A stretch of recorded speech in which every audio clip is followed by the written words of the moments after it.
Hello, my name is Victoria Faoro, and I'd like to introduce you to some recipes for meatless Mediterranean cooking.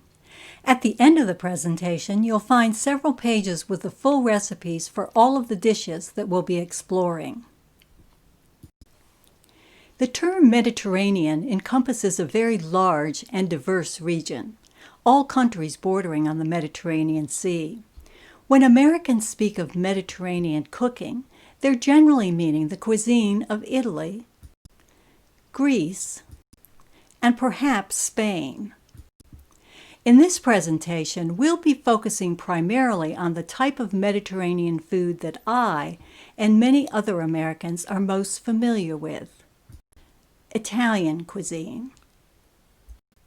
When Americans think of Italian food, they immediately think of pizza or lasagna, foods filled with melted cheese, or large amounts of pasta and grand meatballs, and more pasta, cheese, meat, and bread. But in reality, Mediterranean cooking in Italy is very regional and has traditionally focused on making the most of seasonal vegetables. Vegetables not as vehicles for fried meats or large amounts of thick dressings, but vegetables as the stars themselves. Vegetables on their own can be both beautiful and delicious. This is a salad of young heirloom beets we grew last summer, roasted and dressed with just a small amount of chopped parsley and olive oil. This simple salad was a wonderful seasonal treat. Donna Leone, whose crime novels set in Venice are always filled with the wonderful meals that Commissario Brunetti enjoys at home with his family, observes Italian life is filled with food. She explains that food is not just something that appears at mealtime.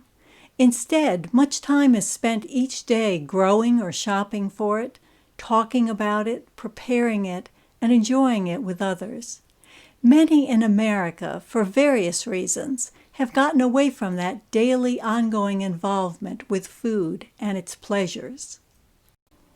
In 2005, the Silver Spoon Cookbook, the Italian equivalent of our Betty Crocker or Joy of Cooking cookbooks, was translated into English.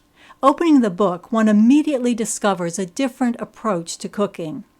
Each two-page spread includes 6 recipes, rather than one recipe continuing for multiple pages. The recipes are uncomplicated ways of working with each vegetable or other ingredient. Reading it, you're reminded that cooking doesn't have to be complicated. Working with food can be enjoyable. The focus with much Mediterranean cooking is on enjoying vegetables in their prime season, simply prepared. It isn't about complicated processes or sauces, but rather about carefully balancing tastes and enhancing the natural flavors of quality vegetables. Today's presentation will provide an introduction to Mediterranean-style cooking by looking at some recipes and the techniques involved in making them. It might make sense to think for a minute about how one plans a meatless Mediterranean-style meal. Traditional menu planning usually begins with the centerpiece, a cut of meat, usually beef, ham or other pork, or chicken. One way to develop a vegetarian meal is to mimic a meat entree as your starting point. A Portabella steak is a good example. This large mushroom has been broiled as one might broil a chicken breast and sliced the same way. Its size and its meaty texture make it look like an entree. Much of how we feel about a food has to do with how it looks and assumptions we make about it based on its appearance. In addition to size, there are other ways a vegetarian dish can seem substantial enough to become an entree. It can be stuffed, it can be shaped into a loaf or layered, it can contain meaty vegetables like eggplant, and it can be combined with rice or pasta. I would also add that the more plant-based your eating becomes, the less you need to have one dish stand out as an entree.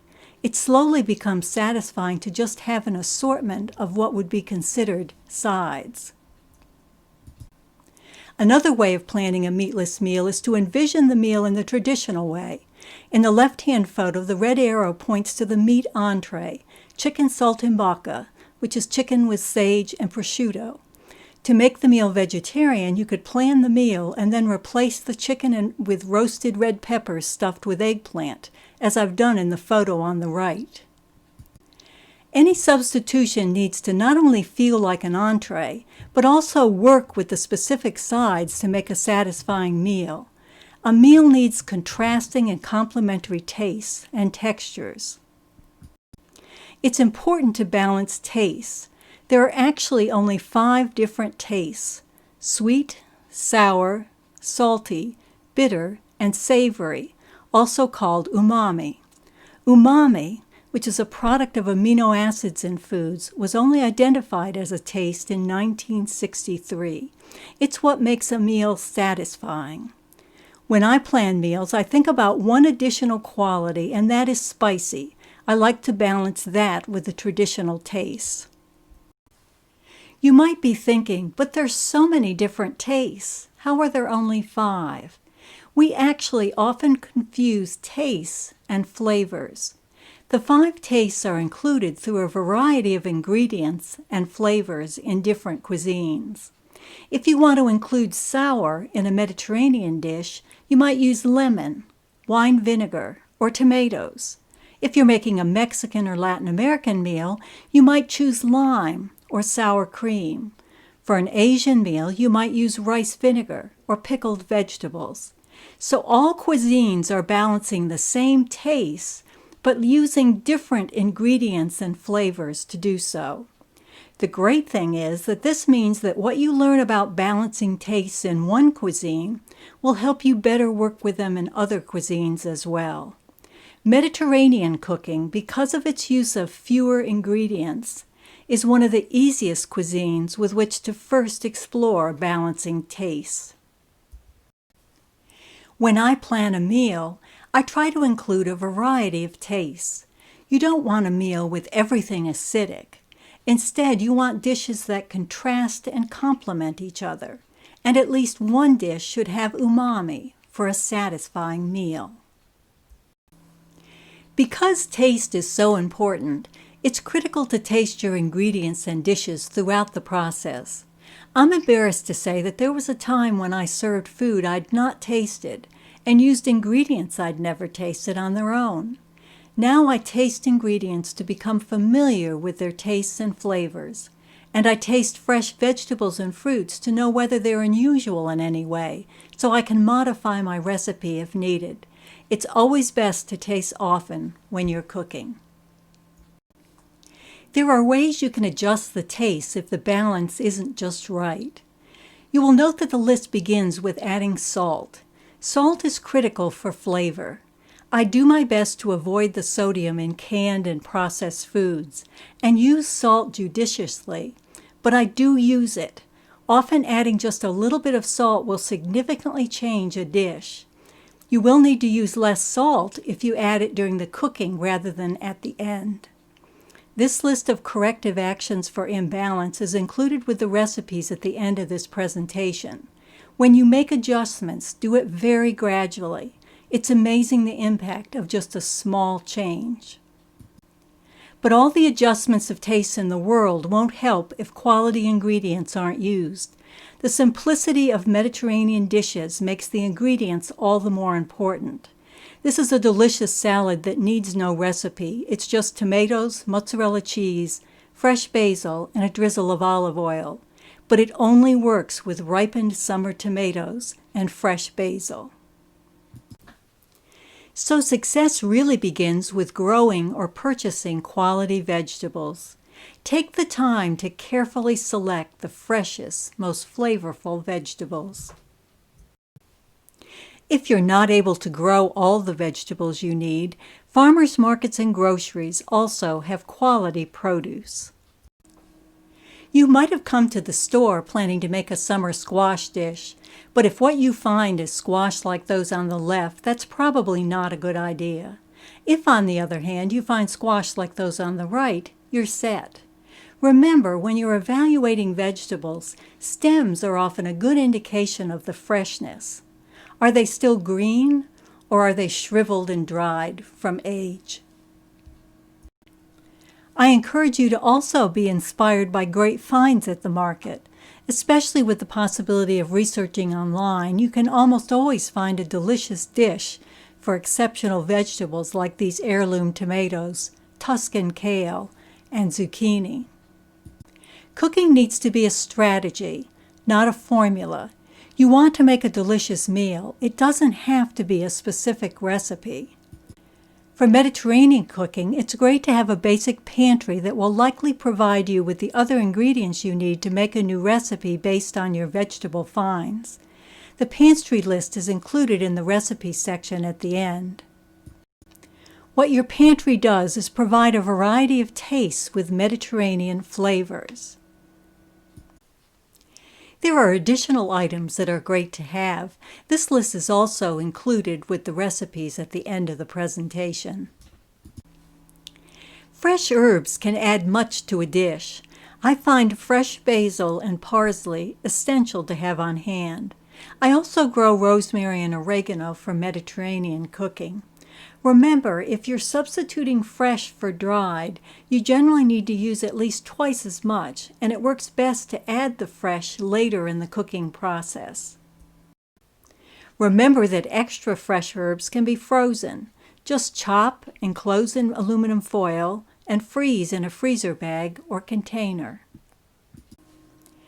Basil is the only herb that requires an extra step. It turns brown when frozen dry, but you can food process it in some olive oil and then freeze it. I freeze it in mini muffin tins, remove the frozen basil cakes, and then return them to the freezer in a freezer bag. You can pull one out whenever you want to add basil to a dish. Let's use this pantry to make some versatile sides that include a variety of vegetables and tastes. Our first recipe is a very easy Greek-style salad. With each recipe, you will see a page number which refers to the page on which the recipe will be found in the end slides. This salad is a mix of vegetables such as cucumbers, various bell peppers, sweet onions, and tomatoes. You could also use other vegetables on hand. I cut the onion into a large dice. Tasting an onion before using it raw is really critical. Even sweet onions can carry quite a bite sometimes.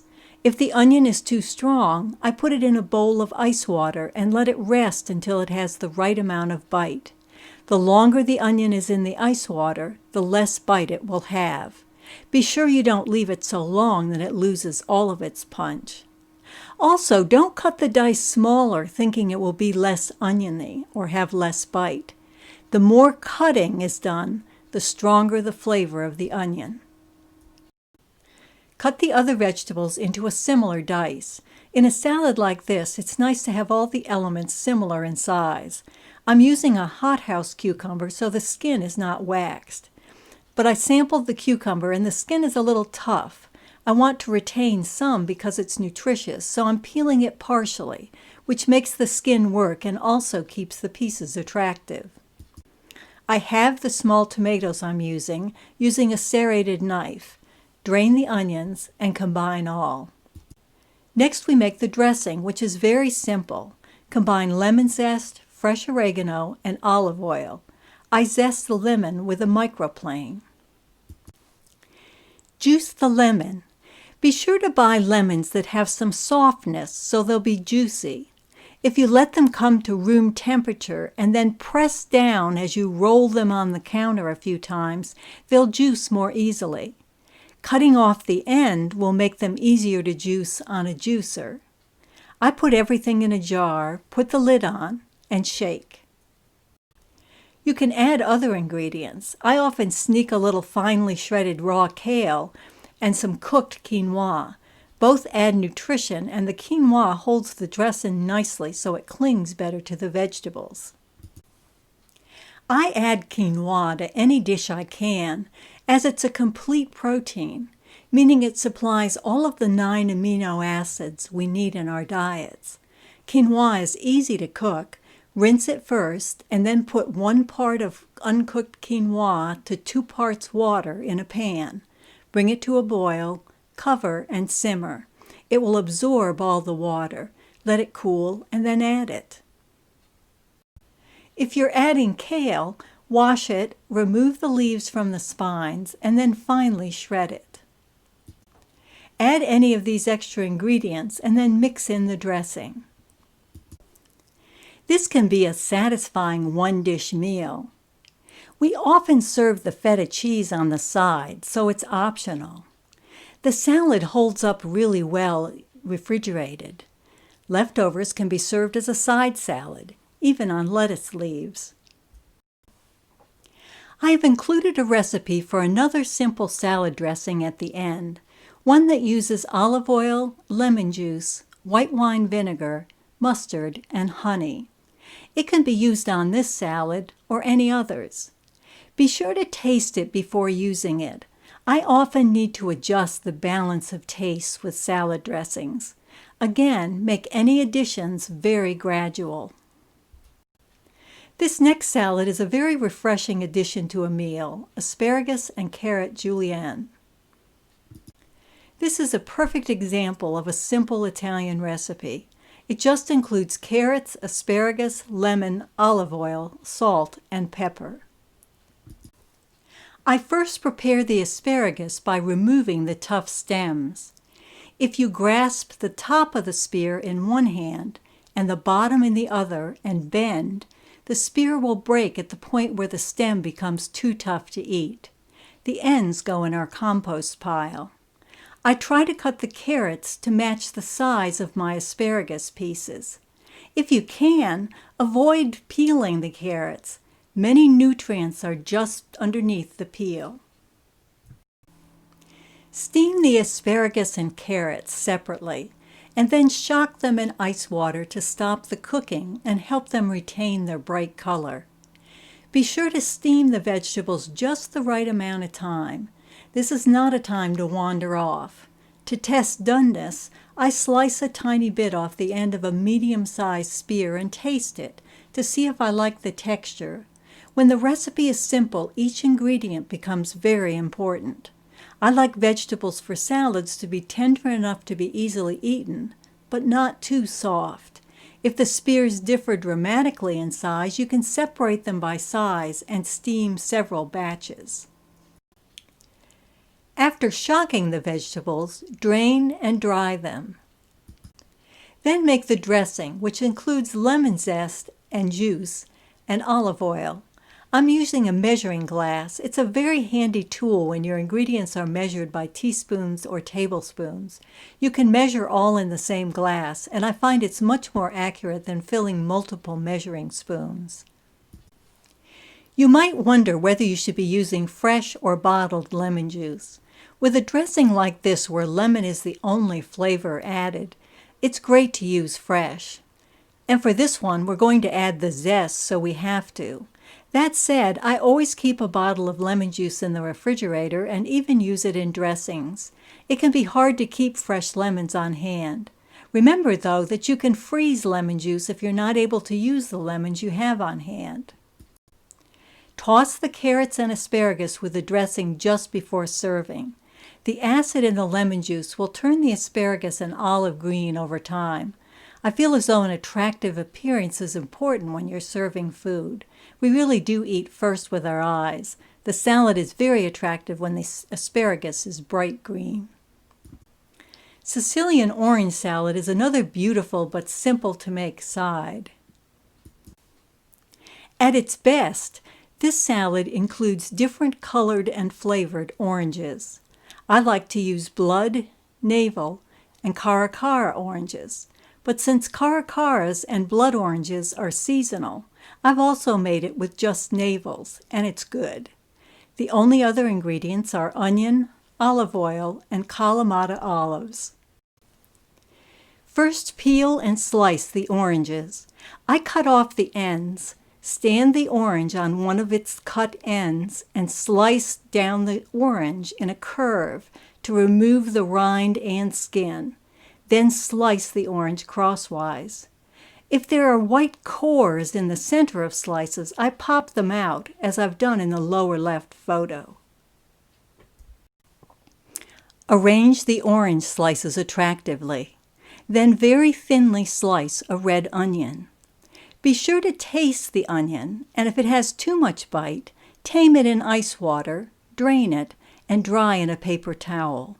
In this dish, you want the onion to provide primarily a crisp contrast. Notice I've removed the hard cores from slices. I'll put those in another dish. Chop Kalamata olives. Even if you're using pitted olives, always be on the lookout for pits. Every now and then, one will make its way into the jar. Add the olives and onions, cover with plastic wrap, and refrigerate. Just before serving, drizzle a little olive oil over the dish. It really is delicious. Spring salad with farro is another refreshing salad. I like to include 2 grains in this, farro and quinoa.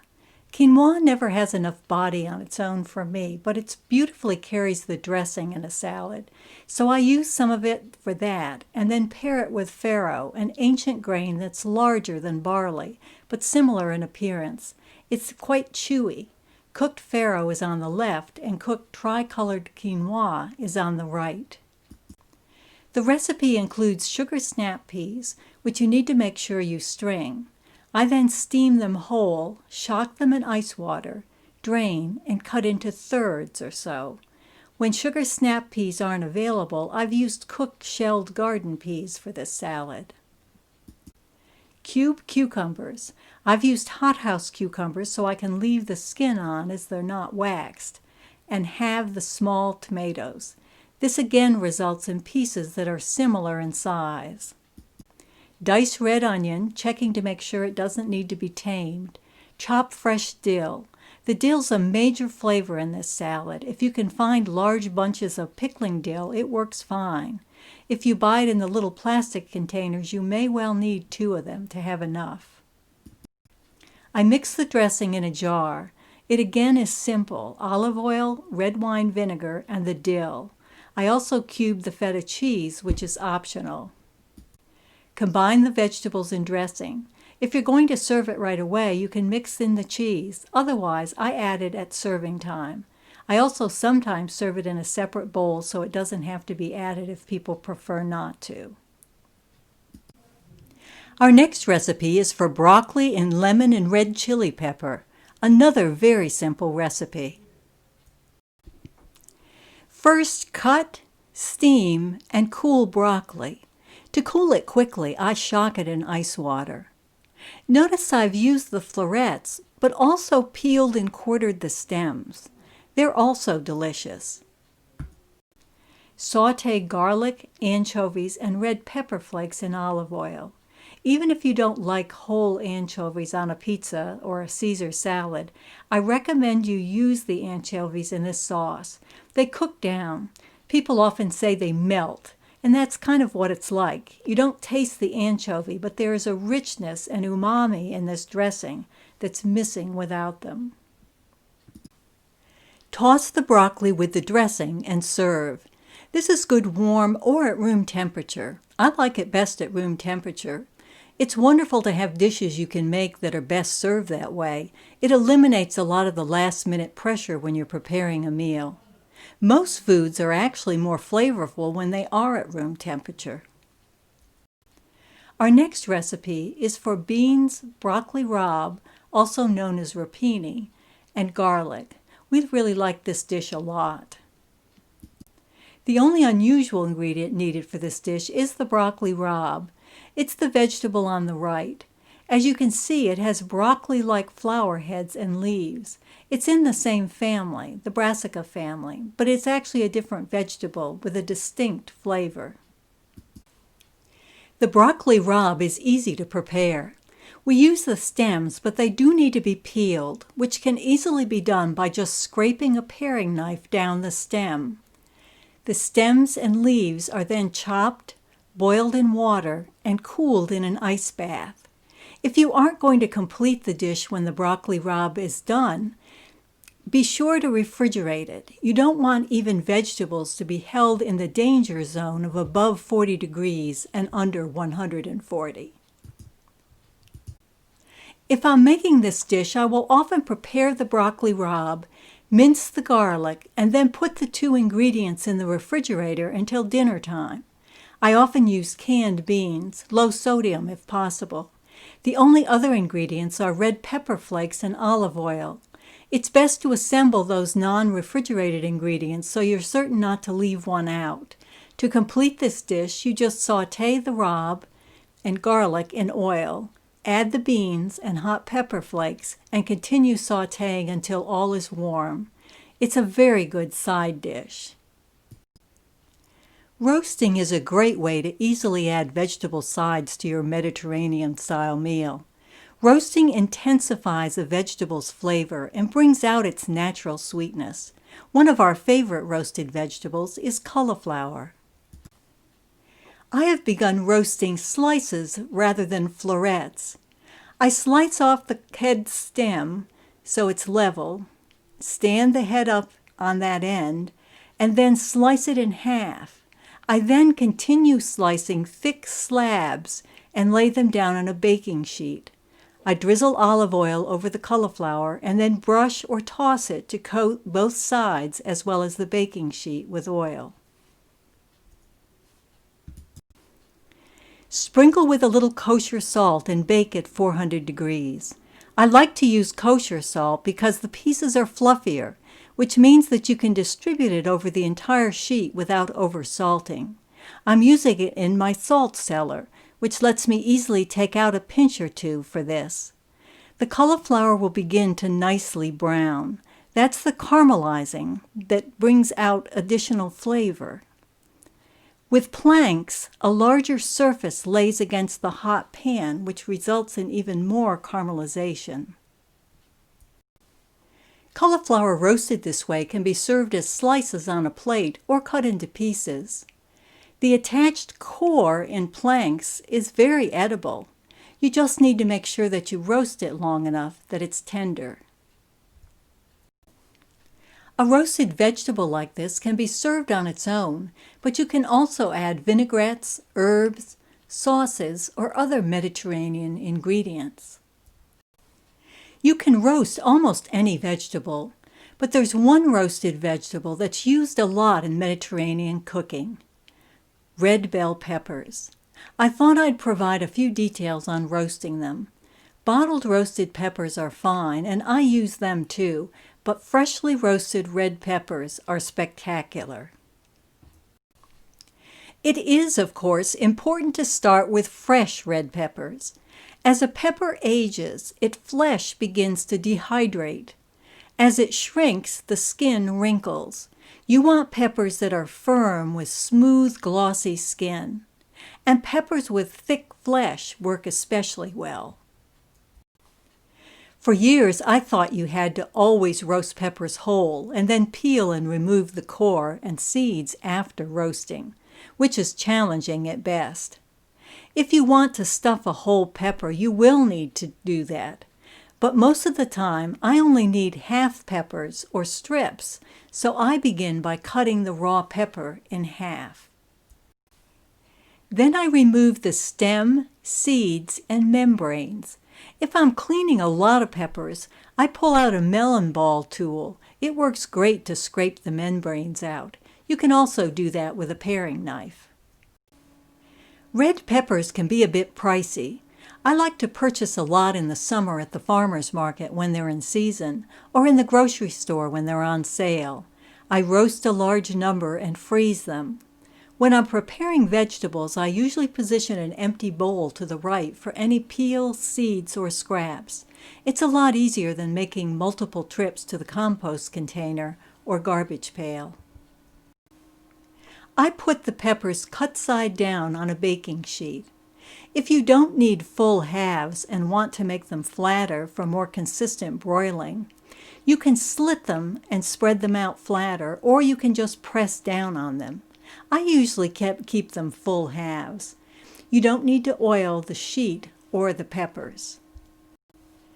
Broil in your oven until the tops are charred and wrinkled, but the flesh is not burned. You may need to put your oven shelf down 1 notch from where you usually broil. Watch carefully, especially the first time. You want to broil until you see the skin wrinkling, pulling away from the flesh. You don't want areas like that one at the end of the yellow arrow. I would return that pepper to the oven, maybe tipped up over another pepper to direct more heat on that spot. I immediately put the peppers in a large food storage container with a tight lid and let them cool until they're easy to handle. The steam will help the skin separate from the flesh. You can put them in a bowl and cover it with plastic wrap, but I really like the way a container holds all the heat in. And it's always good to add 1 less piece of plastic wrap to our landfills. When they're cool enough, peel each and remove the seeds. The skin should pull right off. You can scrape off any attached bits. Your container will have a somewhat oily liquid from the peppers left in the bottom. I add that to the container I'm storing my roasted peppers in, whether I'm storing them in the refrigerator or freezing them. And I should add, these peppers freeze very well. Roasted red peppers are a wonderful treat. Next, we'll make a popular meatless entree, eggplant rollatini. An elongated eggplant works best for this, as you want long slices for rolling. I remove the ends and then stand the eggplant up to slice it. I find the straightest side and take a thin slice off and set it aside. We don't want a slice covered with peel. I slice the rest of the eggplant. When you get to the last slices, you may need to lay the remaining piece flat and cut horizontally. There's no need to salt the eggplant to remove moisture for this recipe, nor do I find it necessary to salt eggplant to counteract bitterness. Today's eggplants have much less bitterness than in the past. The slices are ready for the next step. In this recipe, the eggplant is breaded with a combination of soft breadcrumbs and grated Parmesan. If you have a food processor, fresh breadcrumbs are very easy to make. I remove the crust from Italian or French bread. You could also use any other bread. If you don't have a processor, the best dried substitution would be panko. I cut the bread into chunks and load it into my food processor. I process and then measure the amount needed. Breadcrumbs freeze very well, so you don't need to waste them if you make too many. I like to use grated Parmesan.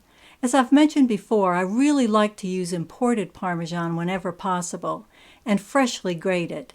You can also use purchased grated Parmesan. If you do grate it, a grater like the one shown is nice. Your knuckles aren't vulnerable to grating with this type of grater. It does take a fair amount of hand strength, as you must press the top against the cheese with your thumb as you grate. Measure the cheese. I always gently pack grated or shredded cheese. Next, it's time to set up an assembly line for coating the eggplant with flour, beaten egg, and a mixture of cheese and breadcrumbs. Bread each eggplant slice by coating both sides with flour, dipping it in egg, and then coating both sides with crumbs and cheese. You don't need to fully coat the slice. You just want enough that it rests on coating on the baking sheet. Lay each coated piece on a baking sheet, sprinkle with salt and pepper, and bake at 350 degrees. The cheese and breadcrumbs will nicely brown, bringing flavor to the dish.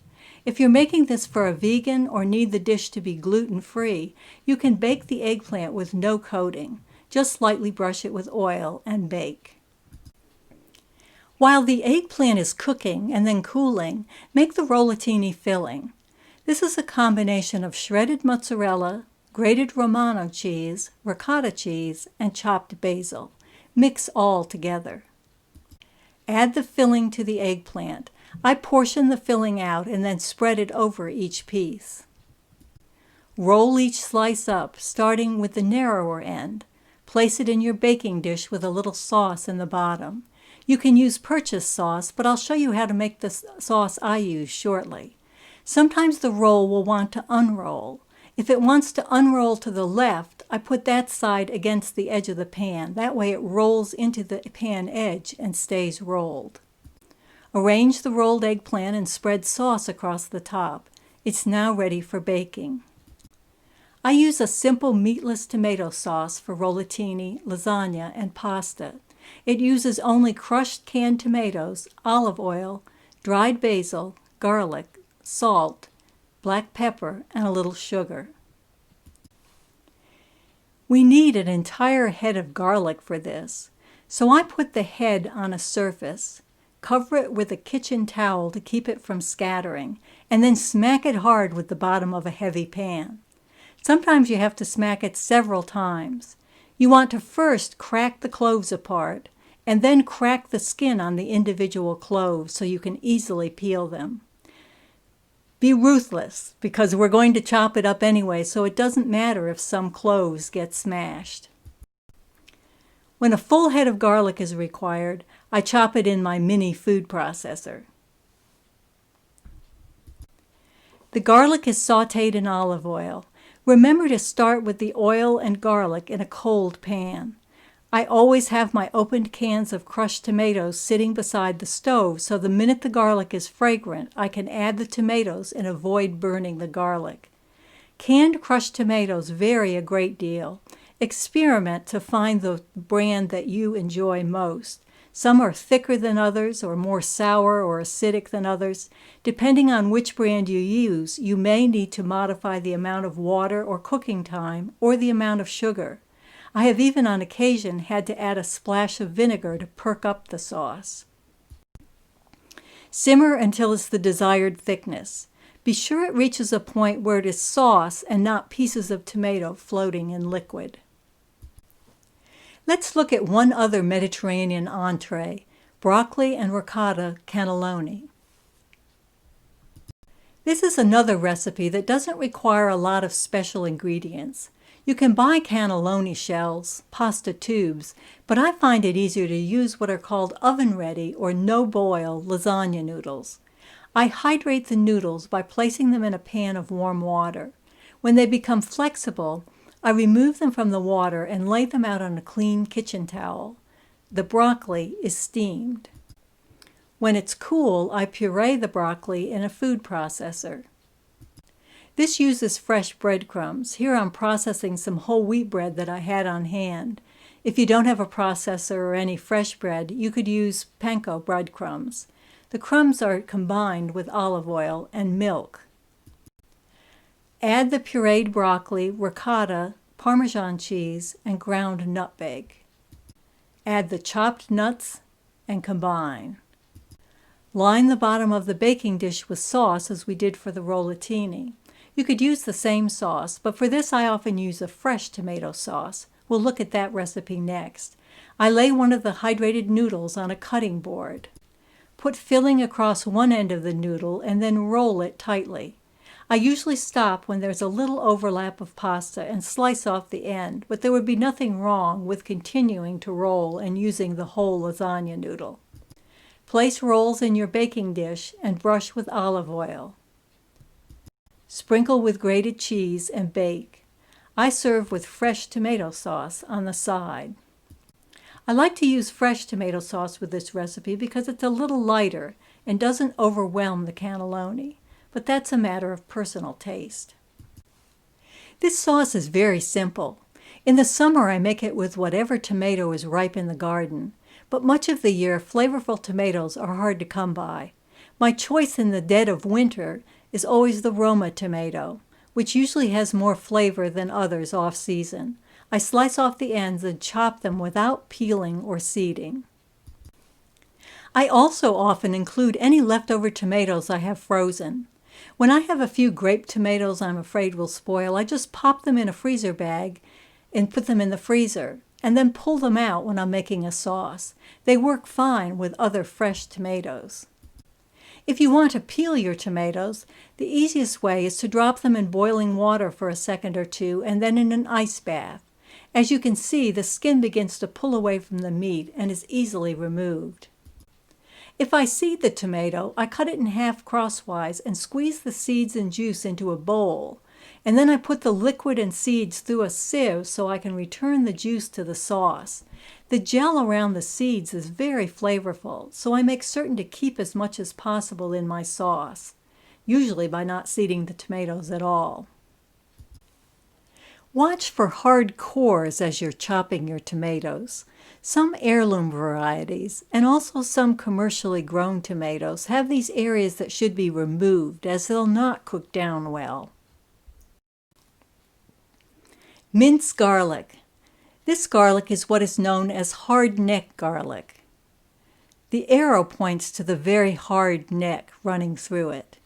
Much of the garlic we purchase just has twisted skin to look like a neck. I try to purchase hard neck garlic whenever I can. It has large cloves that are much easier to work with, and it often has a more complex flavor.